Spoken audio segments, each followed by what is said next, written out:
I mean, it's quite clear that the downward slide has continued under Cyril Ramaphosa, despite all the talk about a new dawn and so on. He hasn't in any way changed the direction and momentum of that downward slide. And I think that it would take very strong and purposive action now to turn things around. And there's no sign that he's going to do that. So certainly we shouldn't imagine that a second term for Ramaphosa is going to see any great improvement. And that means, of course, things carrying on downhill.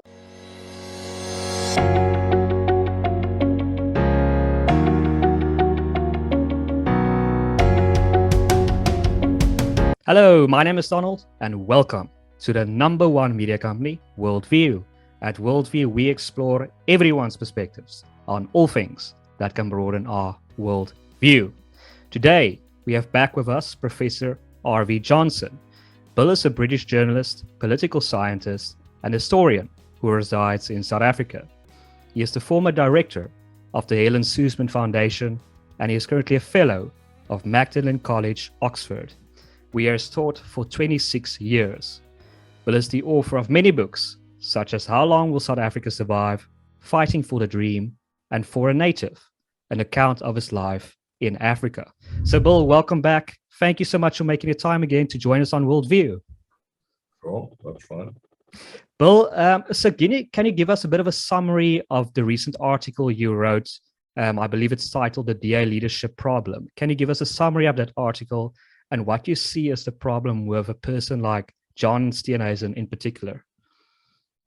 Well, I started by saying, look, there's obviously a problem with the DA leadership in the sense that, in effect, John Steenhuisen is the de jure leader and Helen Zille is the de facto leader, who is clearly dominant both in the media and internally in the party. And this is a very awkward situation, which no previous leader of the DA has had to worry about.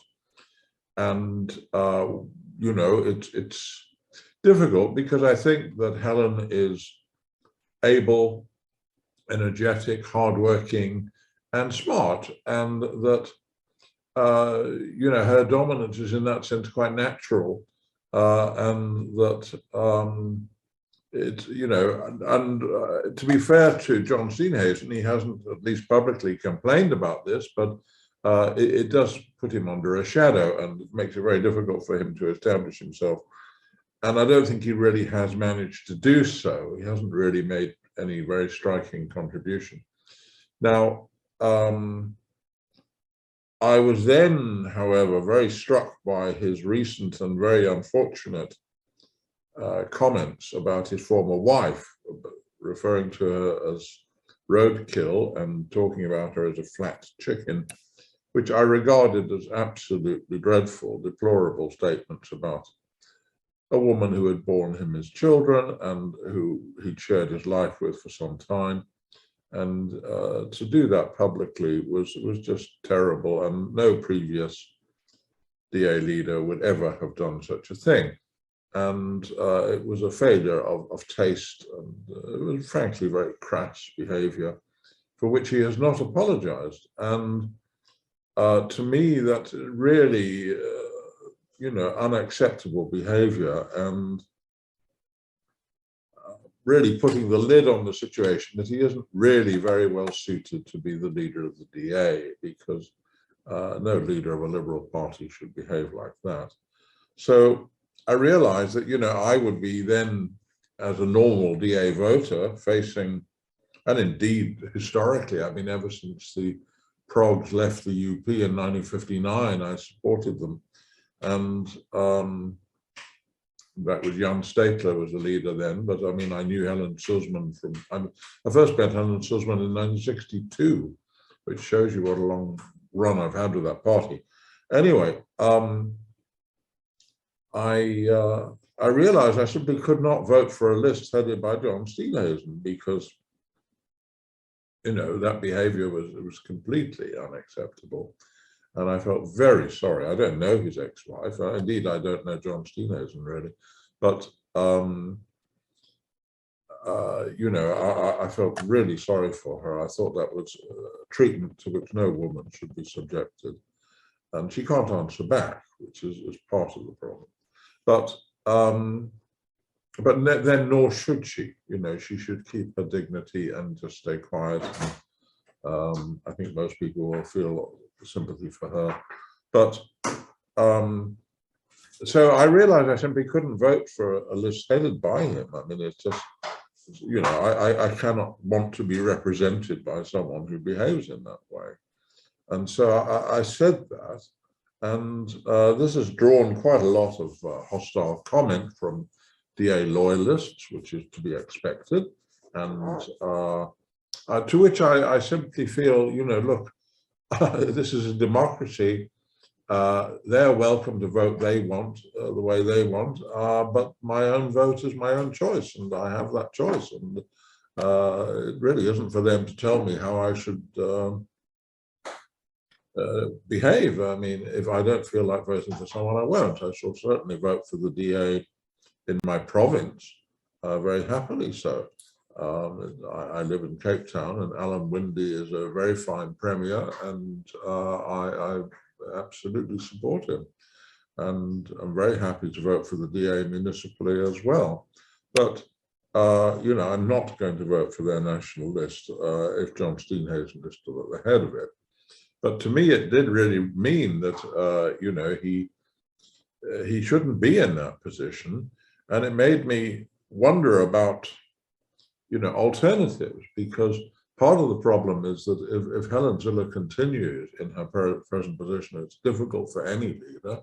And secondly, I think that the cupboard is rather bare at the moment. I don't think that if you look at the panoply of previous DA leaders, I don't think John Steenhuisen compared terribly well with them, frankly. I think that they were more able and more people of greater stature in almost every sense. And of course, the one that I felt was by far the most talented of all of their leaders was Francel Slabbert, who was a personal friend and who was a man of great ability in many different respects. He had his weaknesses, as we all do, and his weaknesses were very serious and were manifested by his sudden and indeed deplorable resignation in 1987, which was a great mistake in every sense, including for Van himself, I think. But so I would love it if there were somebody of that stature, but I don't think there is, actually, although I have to make it clear that there are 84 DA MPs, and I really am no longer familiar with the parliamentary party in the way that I was, say, 20 years ago. Or 25 years ago. So I don't really know the full range of talent there, and I ought to make that clear. But that was the... Shouldn't Helen Zille just become the leader of the Democratic Alliance, if she is, for all intents and purposes, seen as the leader, just for some people? Well, that would be one alternative. The drawback to that is that she's a lady of 70, that she's, although she's still very active and energetic, so I don't think that in itself a fatal fact. But, you know, she has been leader before, and she did give that up. And presumably in her own mind, she had done what she wanted to do and that she was ready to move off in other directions. That doesn't rule her out as a possible leader, and indeed you may well be right, that might be the best solution for now. It's obviously a pro tem solution, but it might well be that that's the best idea. The problem really is that, you know, all leaders have their weaknesses, and Helen's have been displayed fairly clearly to a lot of people over the past decade. As have her strengths, and that, you know, I think that all leaders have a sell-by date and they need to move on unless they happen to be most unusual. I mean, even Churchill was a great mistake by the time he got to his second prime ministership. He was much too old, and he was drunk too much of the time, and he often didn't even know the names of his colleagues, and he was blundering around, and it was all a big mistake. It shouldn't have happened. And yet he'd been terrific in the war, you know. But so I think that we just have to accept that. But you may well be right. And other DA leaders, for example, Alan Winder, Gordon Neil Lewis, the mayor of Johannesburg, Popo Balatse, Chris Pappas. What do you think of those type of people? Well, look, they're all able people as far as I know. I don't know much about Popo Balatse, the mayor of Johannesburg, though she seems a very striking and courageous woman, and has been very forthright, which is always a good thing. So I certainly think well of her, but I know very little else about her. Pappas, of course, is just, you know, I mean, he's not a serious contender because he's just the mayor of a small municipality in the Natal Midlands, but he's had a lot of publicity for good reasons. And I gather, I was in Howick last week, and it's clear that he's doing a very good job, and good for him, you know. But I think that Jordan Hill-Lewis is a very able man, but he's got his hands full as mayor, and you know, maybe in the future he will have ambitions that way. But I think, to be fair to him and to the city of Cape Town, he's really got to concentrate on his current job. Alan Windy, I don't know personally, but he's clearly a very nice and very decent man and runs a good ship. But he has absolutely no ambition to be in any position other than the one he's got. He's made that quite clear. And he's also not, he doesn't seem a very extroverted person.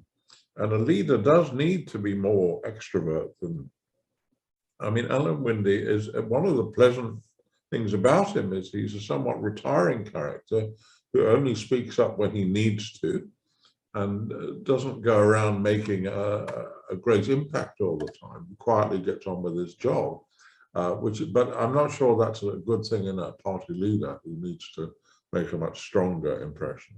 So, you know, all of them have got their good points, but, you know, I think they're all otherwise occupied at the moment. Well, if I can play a sort of devil's advocate and say that perhaps with the roadkill comment, you're being a bit old-fashioned, and I just saw the video. Quickly looked at a video before this interview, and I see that interview has gotten 500 views, 500,000 views so far. That interview John Steenhuisen did on MacG, and it seems, I just quickly scrolled through the comments, and the comments are very positive of the interview. And I think a recent polling by people like Dr. Frans Cronje showed a DA at 25%. So aren't you perhaps being too pessimistic about John Steenhuisen's chances? It seems like to some people he's actually doing well. Well, there's no accounting for taste, and I don't dispute anything that you say. And we shall see. As for the DA at 25, I think that would be a perfectly reasonable assumption that they are up near there, because despite the fact that Ipsos gave them only 11, but I don't really trust Ipsos, frankly. And if you look at Mary Harris's record, and she's a lady who runs it, it's not really great. And so I don't take that too seriously. But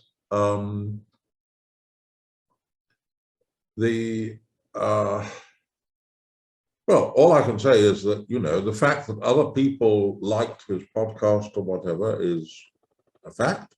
I'm afraid that my objections were sort of moral, really, rather than anything else, and also taste. You know, I mean, I thought it was a very, very tasteless thing to do, and that there is a tradition, I'm afraid, of rather misogynistic male backslapping jokes, the sort of men, you know, that you meet in saloon bars who call you squire or bra or my china or something like that. even though they don't know you, and they tell a whole stream of either racially or gender sensitive jokes of a very tasteless kind, and they disguise it with lots of backslapping and so forth, and it's just horrible, really, and very, very old-fashioned. I mean, that sort of anti-woman joke, when I was young, there was a lot of it around. I remember, you know, many stand-up comedians in Britain used to start off with, I remember the joke, it would go, you know, my wife and I were very fastidious. I'm fast and she's hideous. And this was supposed to be funny, and you know, this really sort of anti-woman joke. And there were also lots of anti-mother-in-law jokes. And gradually the women's movement knocked off the first sort. Mother-in-law jokes carried on, certainly into the 1980s. And they were just dreadfully anti-woman.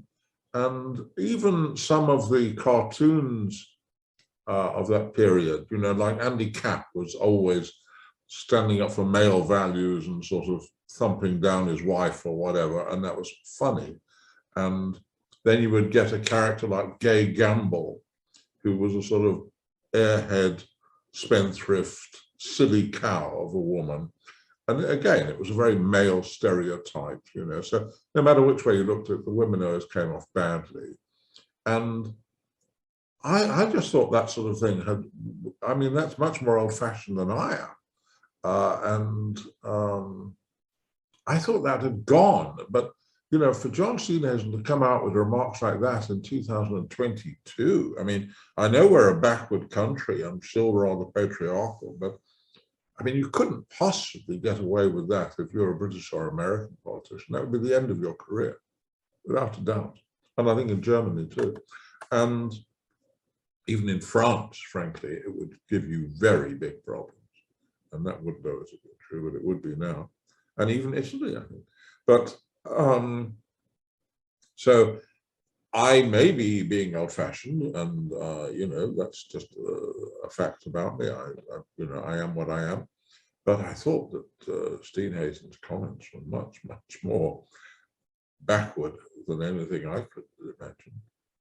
But on that note, isn't South Africa quite misogynist? I mean, I studied law, for example, and many, I mean, you don't have to be subjective to say many anti-female, anti-women laws are enshrined in many communities and townships and Bantustan law. And yeah, it seems like with a problem of gender-based violence, South Africa is, there's a reason why we just shrugged that comment off, the majority of South Africans. No, I realize that. And I think, you know, it's a side of South African life which is sad and backward and deplorable. And, you know, you don't have to be a woman in order to see that. And incidentally, I mean, the objections which I feel, simply on grounds of, you know, that's not the way for a gentleman to behave. Goodness me, I should think most of the women that I know have much stronger feelings than I do, and they're voters too. So, you know, it's not, DA women probably more than most others, frankly. So I think immensely foolish thing to do for him as well. It won't do him any good at all within the party. And I mean, and I notice Helen Zille has been completely silent about it. She hasn't spoken up for him. And I doubt whether she will, frankly, because I don't think any self-respecting woman is likely to do so. And, you know, that's just a fact. But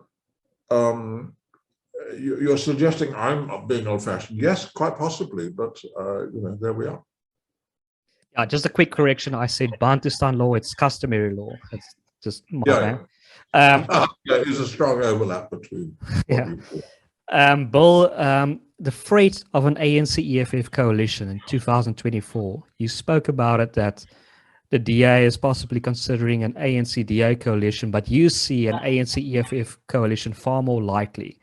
If you were to gaze into your crystal ball for 2024, what do you see happening? Well, look, I'm rather loath to make predictions of that sort, because Nobody knows what the election results are going to be 2 years away. There's an awful lot of things that could happen in the meantime. And I think there's far too much, as it were, happy talk, anticipating the ANC going well under 50, maybe even under 40%. Such results are possible, but we don't know. And you can be sure they're going to put up a bonny fight of all sorts before then. So, you know, I don't think anyone should count on that. It's the idea of them losing their majority and needing a coalition partner is simply one possibility out of a number. I think that if that happened, you got a range of possibilities. If they were somewhere between 45 and 50, they would doubtless cobble together a deal with a number of smaller parties who might or might not have to be bribed, but if so, they would do that. We know they have no real resistance to such behavior. And if it was bigger than that, excuse me, then a deal with the EFF would certainly be a lot less problematic for the ANC than a deal with the DA. And I think that's got to be understood. There's also, as a political scientist, you have to have regard to what is known as the law of minimum winning coalitions, that crudely put, if you are a 40% party and you make a deal with a 25% party, then all patronage, appointments, policies, etc., have to be shared out among 65. If, on the other hand, you're a 40% party and you can make a deal with an 11% party, then you don't have to share so much. You don't have to give away as much in terms of cabinet positions or patronage or whatever. So obviously, the smaller group is more attractive to you if you can, irrespective of their ideological position. So there is that. But of course, the EFF is a much more attractive partner for the ANC because the EFF is just a branch of the ANC in effect. And racially, there are no problems at all. It's a reunion of the sort of ANC family. And whereas a deal with the DA is highly problematic, they would be accused by the RET faction of selling out. It would be very divisive within the ANC. And you might even get further breakaways on the left and so forth. So you've got to realize that the DA coming into a deal with the ANC is a tremendous threat to the Communist Party and COSATU.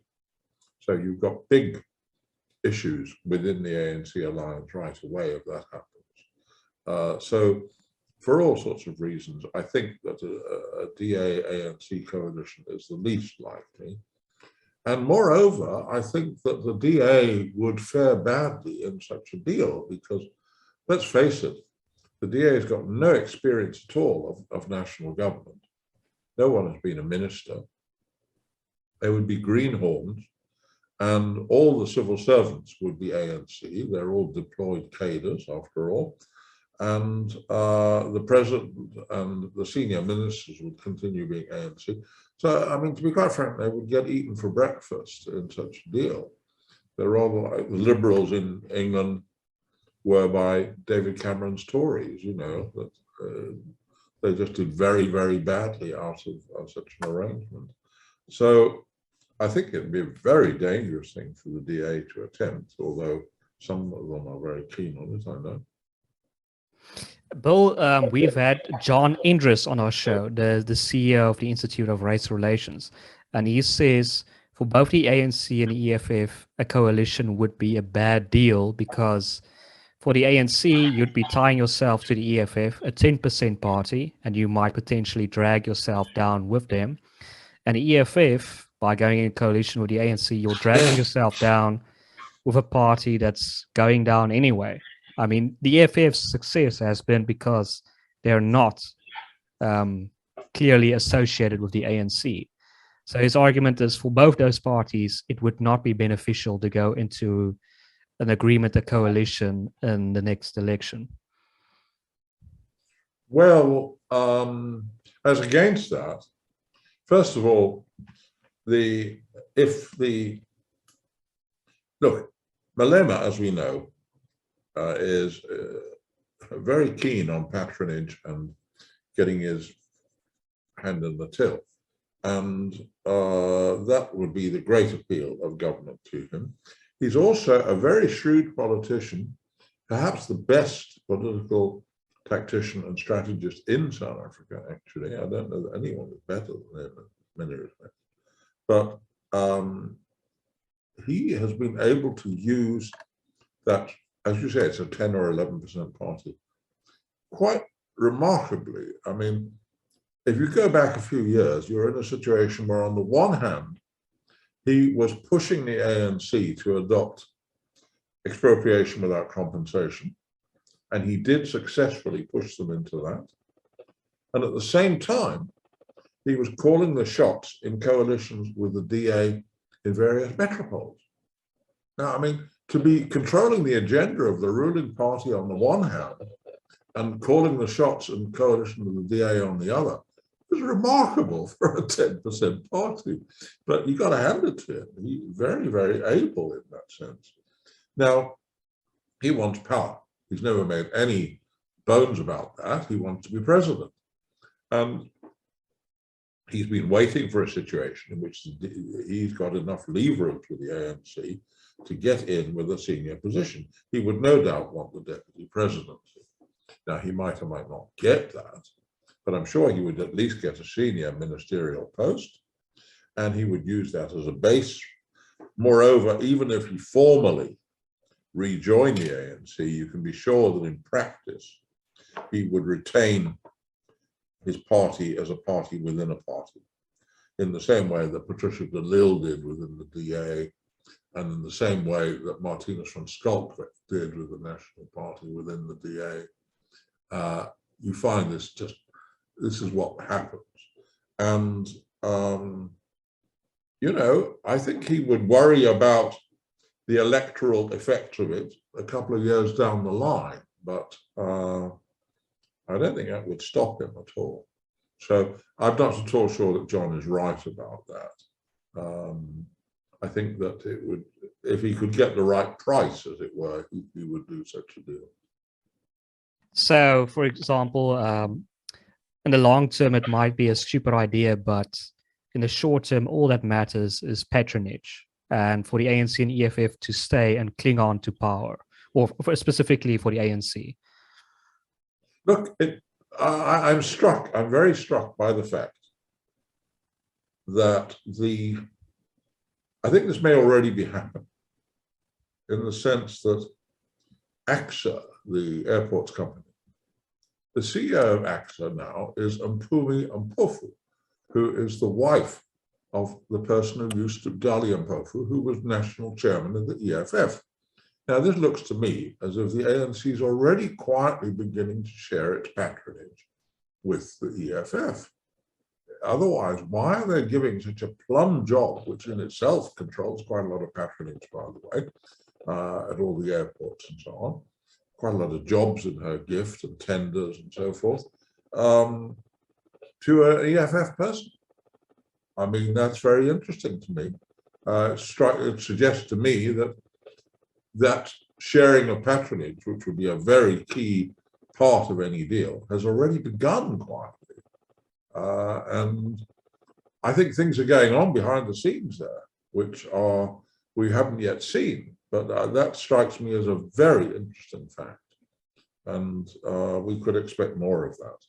But I just think, and of course the DA doesn't think in those terms, but it has to wake up to the fact that that's what drives ANC and potentially EFF politics. And for example, if this person was now associated with the EFF, this woman that now controls these airports, they can simply just take that position away from her and give it to someone else. The fact that they have not done that is an indication that there's obviously some deal behind the scenes. That's what I'm suggesting, yes. Well, so do you think South Africa will survive if in 2024 the ANC gets 51%, or in some way they cobble together a coalition either through minority parties or with the EFF? Can South Africa survive another 5 years under ANC majority control? Well, it's a good question, because I don't think there's any doubt that, I mean, it's quite clear that the downward slide has continued under Cyril Ramaphosa, despite all the talk about a new dawn and so on. He hasn't in any way changed the direction and momentum of that downward slide. And I think that it would take very strong and purposive action now to turn things around, and there's no sign that he's going to do that. So certainly we shouldn't imagine that a second term for Ramaphosa is going to see any great improvement. And that means, of course, things carrying on downhill. There's no doubt about it. And so it's a good question in that sense. But what I do think is that an ANC EFF coalition brings in many much stronger worries. First of all, of course, the EFF has got a strong link to the RET faction, and it would be a way for the RET to strengthen their position within the ANC. And that is a very alarming thought for a start. Secondly, the EFF is an anti-Indian racist party. It's an anti-white party. It's particularly anti-Afrikaans, kill the Boer and so on.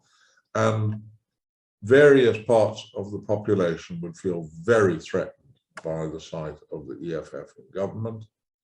And it would undoubtedly give a strong push to secessionist or autonomist movements within the country. People saying, I do not want to be under such a government. I feel threatened by it. And clearly, Malema would also be threatening property rights, and he wants to nationalize everything, which means, more SOEs with more looting in them, basically. And all the things which we know are the source of our problems. It would worsen things in every respect, and it would undoubtedly send more skilled people into emigration. It would be a disaster for the country in all sorts of ways. There's no doubt about it. So certainly, it would, such a deal with the EFF would be very, very damaging for the country in all sorts of ways. And undoubtedly, even without that, one would continue to see the weakening and failing of the national state. There's no doubt about it. How far that would go in 5 years is difficult to say, but our margins are already rather slim. And we really can't afford this further downward descent. So it's a good question. Everything is in question. If the ANC do get another 5 years, that's more damage, basically, is what it means. And we can't really afford more damage. It seems like you're suggesting that we have 2 years to get our act together. Well, I don't believe in setting such dates in that sort of way, because nobody knows. It's a pure guess and stab in the dark. And there are so many other things of a non-electoral kind or non-parliamentary kind which can intervene, whether it be riots or floods or whatever, or movements in, the movement of world interest rates is a very strong factor. I mean, it means that the interest on our debt is going up, which is pushing us towards a debt default, which would bring in the IMF and Lord knows, a whole new ballgame. That's because, undoubtedly for the next couple of years, we're going to see much higher interest rates across the world. And, that's a fact of life. Well, in your article, you also called for the idea, if I'm phrasing your argument correctly, for a sort of a UDF 2.0 to take on the ANC.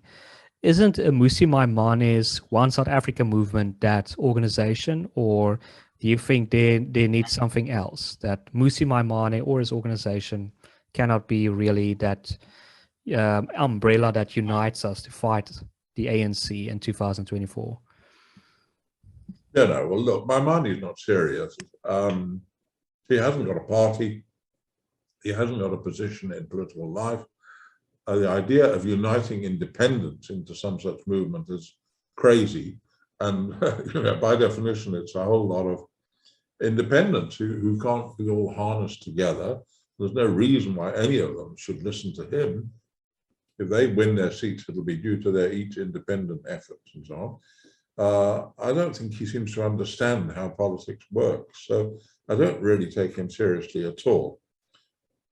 If there's to be a broader front of people resisting the possibility of an ANC EFF government, or even just a continuation of the ANC government, it has to draw in, certainly, the main opposition party. I mean, it has to start with that, but it has to broaden out from that too. And so I don't take Maimane seriously with any of that. I'm not even sure if you did have such a movement that Maimane would be part of it. But it wouldn't matter whether he was or he wasn't, frankly. I just don't think he's a significant player. He's really a preacher, remember, and he seems to think that preaching in a vague, abstract way is, gets you somewhere. It doesn't. Look, people are very quick to launch new parties and so forth. But the truth is that that's a very, very difficult enterprise. And I never forget talking to James Self, who was the chairman of the DA before Helen Zille, and a very good and successful chairman over very many years. And I think it was Herman Mashaba starting his party. And I said, what do you think about that? And he said, well, good luck to them. And I said, what do you mean? He said, look, we had to rebuild from just about nothing after 1994. And it was a hell of a slog. And it took years of tremendously hard work.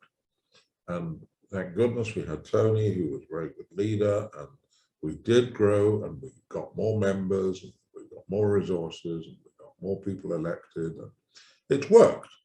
It's now a substantial organization. But my God, that was hard work, and it took a long time. And anybody else who wants to embark on that, well, good luck to them. They don't realize what they're taking on. And if you look, it is true that, there are lots of smaller parties which get nowhere, whether it's the UDM or COPE or whatever. It's a real mountain to climb, starting a new party and getting anywhere serious. And we've seen quite often in their first election, they do quite nicely, as DeLille did, as Cope did, and so on. The real question is the second and third election. So can they sustain it over that long period? And can they also, what tends to happen is that all these parties tend to get regionalized, so they become a parochial party, like the IFP in Natal, or the Independent Democrats in the Western Cape, or COPE to some extent in the Eastern Cape, that they all quickly take on a regional thing. And Mashaba's party is clearly a Gauteng party. And that if you get paroled off, you're in a sort of ghetto, and it becomes very difficult to grow once you're typified as being a regional party. It's very hard for the IFP to grow outside of KZN for that reason. But I mean, Gauteng is a very good province to start in for Action SA. Yeah, okay. And they did quite well in their first election. But as I say, the real test is later. And Dr. Francis Cronier's polling, he says that Mmusi Maimane is the most popular opposition leader in South Africa at this moment. He's more popular than a person like John Steenhuisen. So what? Don't you think that's relevant? No, I don't. Because first of all, it's not, he had tremendous exposure as leader of the DA. It's predictable that he'll have some DA sympathies still. And of course, as a black politician who speaks up quite well, and he's quite a good speaker, it's not, and the ANC being unpopular, I mean, but fine. It's the problem, what it's like is in Britain, I remember Shirley Williams, who was a sort of liberal, on the liberal end of the Labour Party.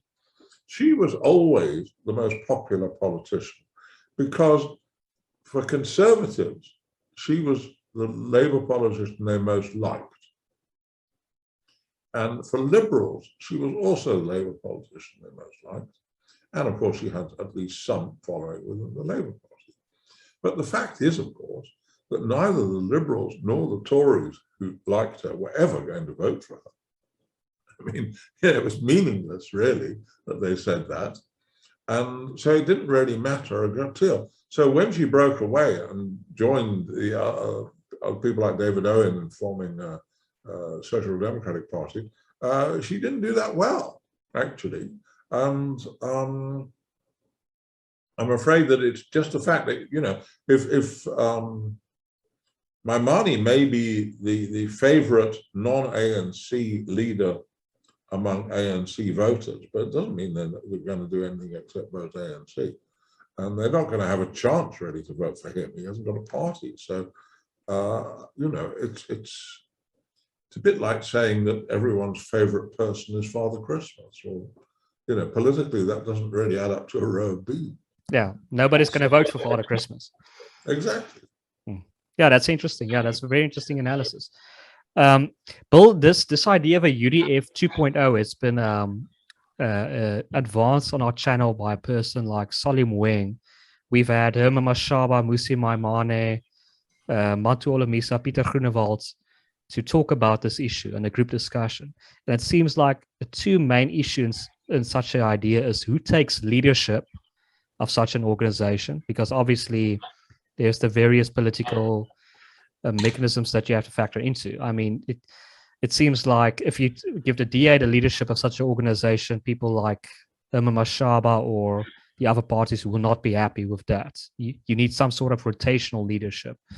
And also the UDF pre-apartheid era, they seemed that they largely supported the ANC. So they could have said, okay, now you vote for the ANC. But today, you can have a UDF 2.0. Who do you vote for? Who does this organization says you should vote for? Because obviously the DA or Action SA is going to try and manipulate the organization to say or support their political party.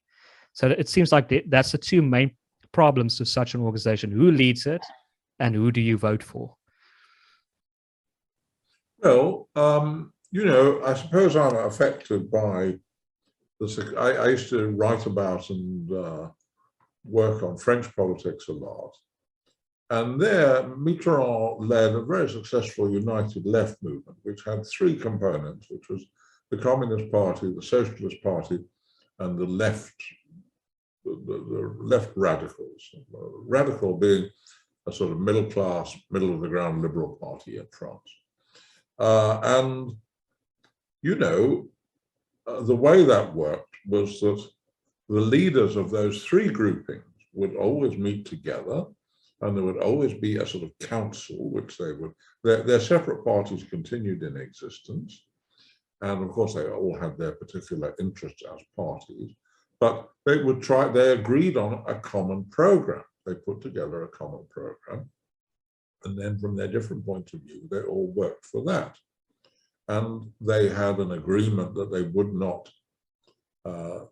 actually they did compete against one another politically. They would run against one another, at least on the first round, but they had an agreement that whichever of them came ahead on the first round, the others would then vote for on the second round. I mean, that was because of the nature of the French political system, the electoral system. But they made that work, and they came to power as a result of it. and formed a coalition government with all three in. And as I say, having a common program was the key to it, because in a way, if you've all agreed to that, then you know, it's difficult for one party to gain control of things. And of course, you're quite right. If it was just a front for the DA, it wouldn't work. It would have to be a genuinely shared enterprise in which all of them felt they had some voice and that they could stop things going against them if necessary, and that they could all agree on certain, and it has to be, as it were, a minimum program. And I think that would be possible.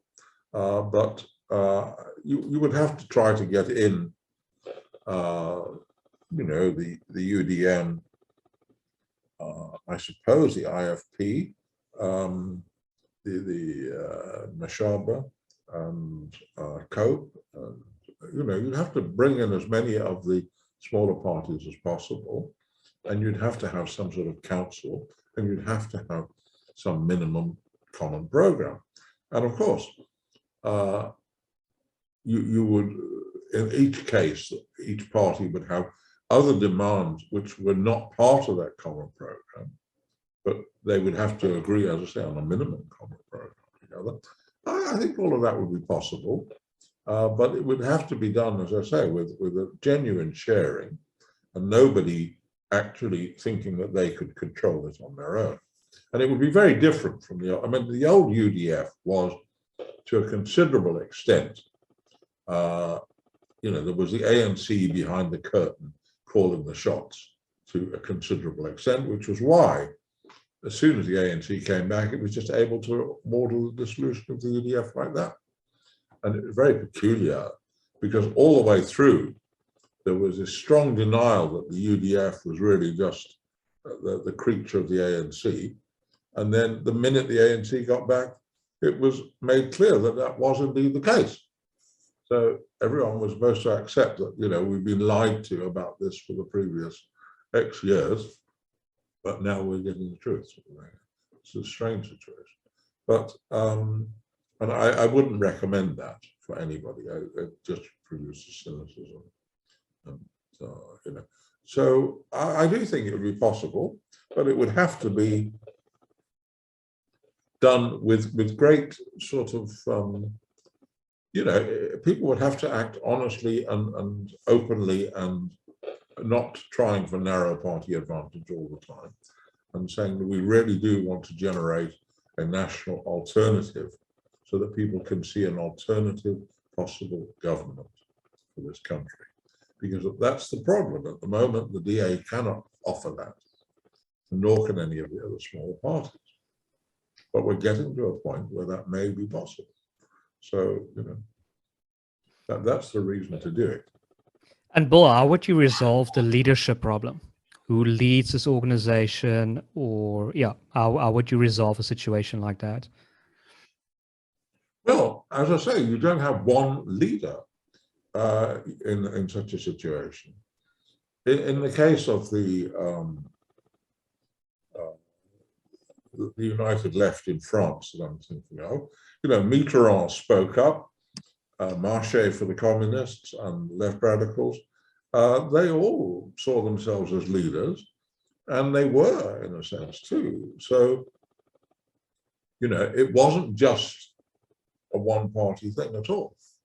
And I think it is difficult, because if you look at how coalition politics works in most European countries, the slogan always is that the voters propose, the politicians dispose. That is to say that you get the voting and everyone campaigns for their own party, and they don't tell you in advance, we're going to make a deal with this, that, or the other party. So you vote separately for each of these parties. And then the minute the election results are in, the bargaining begins. And you then may get a coalition, which is not at all what you wanted. You know, you voted wanting a coalition between the communists and the socialists, let's say, and the socialists then make a deal with the Christian Democrats, and which are much more to the right. And you're left sort of rather open-mouthed saying, well, I voted for them, but I didn't want that. And that's the problem, that you don't get any idea of what's going to come out as a government, you know, in France or Italy, or well, France is different now, but Italy certainly is the case. And in most European countries, that's the case too. Certainly in Germany, you vote, but you don't know what's going to happen. They then sit down and bargain away, often for months, and out comes a different sort of government. But this way you would have some idea. You would know in advance that if I vote for that coalition grouping, they're all separate parties, but it would be, they would provide the alternative government. And that would be the point of such a deal. And I think that way you could actually have an alternative, and it would be a very, and as I say, it would be very important to say, look, well, one thing we cannot accept is an ANC EFF coalition. That's a threat to the unity of the country. It's a threat to many different minorities in the country, and it's a threat to even to the ANC in a sense, because it would bring the RET faction back into power to a degree. So, you know, that's the most dangerous of all the outcomes. But Bill, on that note, aren't you pointing out a perhaps reason why Action SA and the DA would be very unlikely to do this in a joint setting is because the DA seems open to the idea of working with the ANC, whereas Action SA and Mashaba is totally, completely against that idea. So on that note, wouldn't that be a fatal disagreement to, I mean, one of the cornerstones would probably be working with the EFF or working with the ANC. And it seems like Action SA is willing to work with the EFF and the DA is willing to work with the ANC. And that might be the problem between those organizations in this new movement.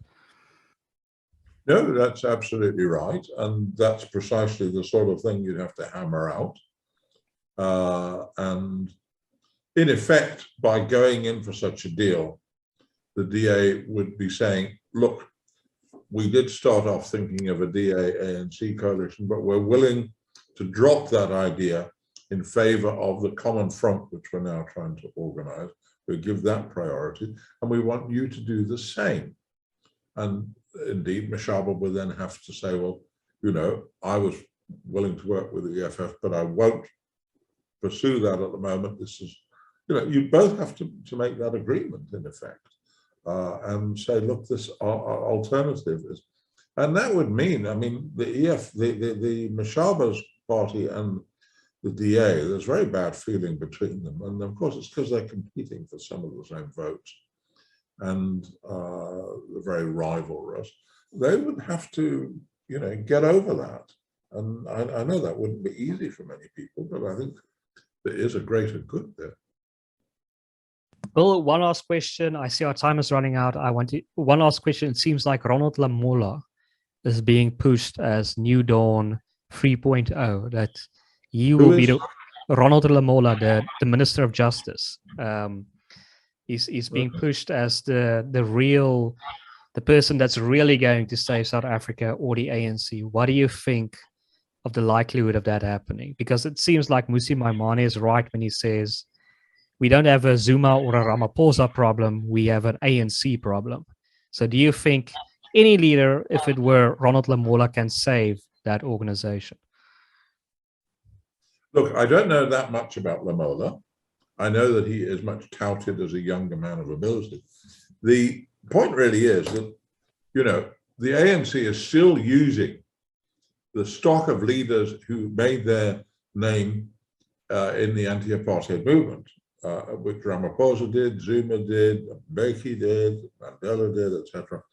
They haven't yet managed to bring on a younger generation. Lamola is the only one like that, really, I promise. But the problem is, it seems to me, that I don't see, you see, I mean, it's quite clear that Ramaphosa has not that much purchase over the ANC. You know, he can't make things happen. He has to allow many ministers to do just what they want, and he doesn't interfere or get them to sack them or anything. You know, he doesn't seem to have very much grip on the party. So, really. sorry, Bill. Do you think that's because of weakness, or do you think that's just because he really doesn't have any power? I really think he doesn't. Look, you know, Zuma had his cohort of Zulus, and Mbeki had the Cosa Nostra.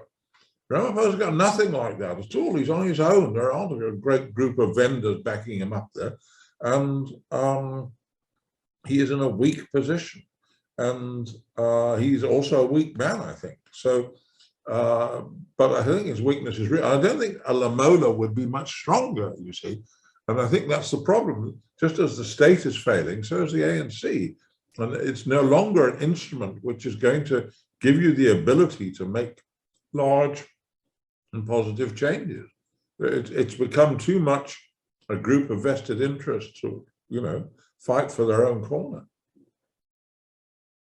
Well, thank you, Bill. This has been really a fascinating conversation. Thank you so much once again giving us your time. Is there anything you want to leave our audience, a message, or to answer a question that you'd perhaps hoped I'd ask you? No, it's all fine. I'll wait and see what comes. Great. Well, thank you, Bill. To our viewers, you definitely enjoyed this conversation. Like it, share as wide as possible to spread this message, and subscribe to our channel for more such content. My name is Donald, and you've been watching WorldView.